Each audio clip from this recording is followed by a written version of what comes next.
So you want to sanction a country. Something they did has made you very unhappy. You could send in the military. But that creates one small problem: war.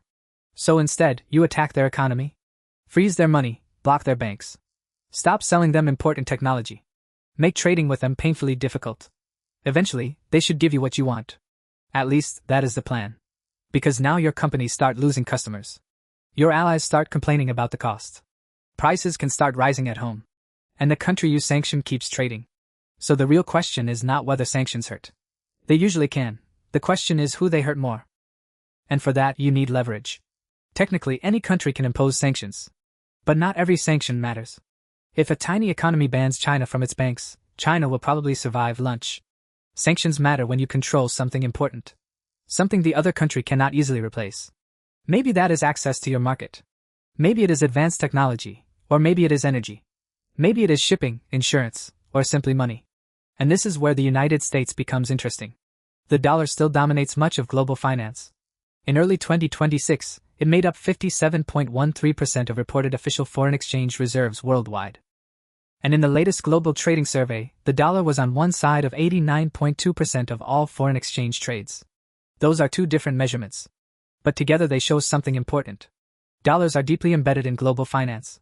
So a bank can be nowhere near America and still care enormously about dollar access. That gives Washington a strange kind of power. It can tell a foreign company, you are completely free to trade with them. You may just lose access to us. Ah, freedom. Now sanctions stop being one country versus another. Everyone in the middle has to make a choice. Which market matters more? Which bank network matters more? Which currency matters more? Which political relationship matters more? And the target country notices this immediately. So it starts looking for alternatives. Different buyers, different banks, different currencies, different shipping routes, and different friends. You build a wall around its economy. It starts checking whether the wall has doors. Russia is the obvious modern example.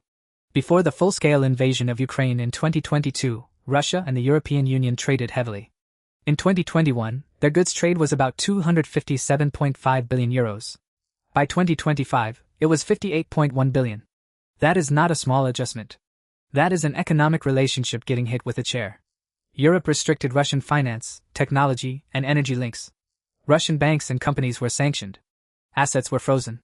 Export controls made some technologies harder to obtain. And those restrictions created real costs. But Russia had one inconvenient advantage. The rest of the planet still existed. China still existed, and India still existed. Turkey still existed, and Central Asia still existed. The Gulf still existed. So trade did not simply disappear. It changed direction, and oil found different buyers. Imports came through different channels. New intermediaries appeared. A product that once traveled directly could suddenly take a scenic route. Europe to one country. Then another, and somehow, Russia. Global trade discovered connecting flights. Now you have a second problem. You are no longer policing only the target. You are policing everyone helping the target trade. Companies, banks, ports, and insurers. Shipping firms, and a lot of ships. By July 2026, the European Union had listed 673 vessels linked to Russia's so-called shadow fleet. 673 vessels. At some point, foreign policy becomes a very angry shipping spreadsheet. These tankers matter because sanctions need enforcement. A tanker can change ownership, and it can change its flag. It can use different insurers. It can trade through new intermediaries. So the economic wall becomes harder to police. And third countries become much more important. The IMF has described some as connector countries. They stay linked to rival geopolitical blocs. And that can make them valuable bridges. Washington may want them closer to Washington. Beijing may want them closer to Beijing. Moscow may want them resisting Western pressure. But many governments prefer another answer: yes. Yes to American markets. Yes to Chinese investment, and yes to Russian energy. Yes to European technology. And no to choosing only one team. That makes sanctions a diplomatic problem too. You can threaten secondary sanctions. You can pressure foreign companies. You can ask governments to tighten enforcement. But every step costs political capital. Because those countries have interests of their own. Now let us make everything worse. Suppose your target exports oil. A lot of oil. In 2021, Russia supplied 25.8% of the European Union's imported oil. By 2025, that share was 2.2%. Europe genuinely reduced its dependence. But Russian oil did not evaporate. More of it moved toward Asia. Europe bought more from other suppliers. So the map changed. This is the part people often miss. Sanctions do not always delete trade. They often reroute it. Trade behaves a little like water. Block one route, and it starts searching for another. And oil creates an even bigger headache. If a major exporter suddenly disappears, global supply can tighten and prices can rise, including prices in your own country. So congratulations.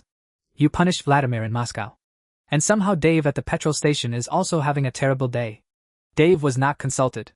That is why Russian oil sanctions became much more complicated than simply stop buying.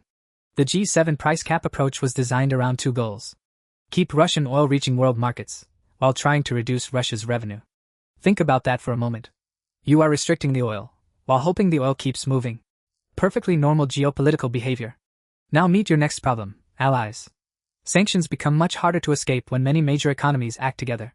Broad international cooperation can increase pressure. So naturally, you build a coalition. Wonderful. Except coalitions contain countries. And countries contain voters. Maybe sanctions cost your economy very little. But your ally depends on the target's energy. You say, we must remain united. Their finance minister checks the energy bill. Their voters check the finance minister. The finance minister looks back at you. Unity has entered negotiations. Another ally has companies losing money. Another needs critical raw materials. Another has an election coming. Another supports you today, but may have a different government tomorrow. So maintaining sanctions becomes its own campaign. You are pressuring the target, while constantly keeping your coalition together. And your target knows this. It may not need to defeat your sanctions. It may only need to survive them. Wait for elections, and wait for businesses to complain. Wait for commodity prices to rise. Wait for another crisis. International politics involves a surprising amount of waiting for someone else to get tired. Iran shows another version of this problem. The United States has long targeted Iranian oil revenue. But according to the US Treasury, China now purchases about 90% of Iran's oil exports. So your Iran problem can quickly become a China problem. You pressure an Iranian oil network. That network leads to a Chinese refinery, then to a shipping company, and then to a bank. Now ask yourself a new question. How much pressure do you put on China over Iranian oil? Because China is not a small intermediary. It is one of the world's largest economies. And Washington already has other disputes with Beijing. Trade and semiconductors. Taiwan, security, and now Iranian oil. You have run out of diplomatic tabs. This is why modern geopolitics increasingly revolves around things that sound incredibly boring. Payment systems and shipping insurance. Semiconductor equipment. Oil terminals, ports, and supply chains. These are not just commercial details anymore. They are instruments of power. And every time you use that power, other countries learn where they are vulnerable. They ask a very reasonable question. What if one day they sanction us? So governments start building backups. Different suppliers and more domestic production. Alternative payment channels and different reserve assets. Factories closer to political allies. The world economy starts changing shape. Trade increasingly follows political relationships. Investment increasingly reflects security concerns. The cheapest supplier may no longer be preferred. The safest supplier may matter more. So politics begins redrawing the economic map. And now we return to your original sanction. You thought you were freezing a bank account. But you were actually testing a global network. Who controls the money, and who controls the technology? Who buys the oil, and who insures the ships? Who has alternative partners? Who can keep allies together? And who can survive being cut off? That is the real power behind sanctions. Not simply hurting another economy, but controlling something they cannot easily replace. And convincing enough of the world to keep playing by your rules. So yes, you can sanction a country. The difficult part is making sure they run out of options before you run out of friends.